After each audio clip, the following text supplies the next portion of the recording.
In this video, we'll fill out a Connecticut last will and testament step by step with a sample person, Anna Baker. You can fill yours out free at FormsPal. This is general information, not legal advice. Start with you, the person making the will, the testator. Type your full name at the top, then in the opening line, your name again, the city where you live, and your county. Anna Baker lives in Hartford, Hartford County. Next, your family. Note whether you are married and name your spouse. Here, Ben Carter. Then, list your children with their birth dates. Anna Baker has one daughter, Maria Baker. Now, the heart of the will, who inherits. Name each beneficiary and what they receive. Anna Baker leaves her estate to her daughter, Maria Baker.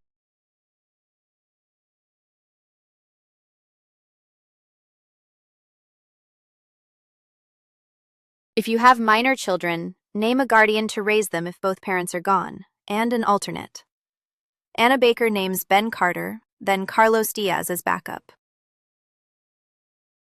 Choose your executor, the person who carries out your wishes. Here, Carlos Diaz, with their address, and name an alternate too.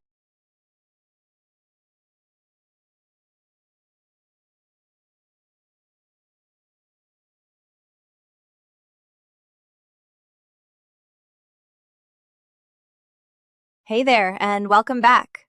Today we're walking through what it takes to execute a last will and testament validly, based on the specific requirements we're covering today. Let's take it step by step. First, your will needs to be in writing. That's the starting point, like a written document. Next, it must be subscribed by the testator. That means you, as the person making the will, need to sign it. Last, sign your will. Print your name, then the city and state where you sign.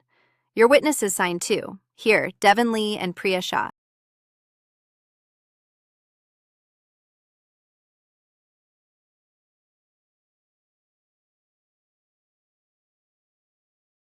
That is the whole will.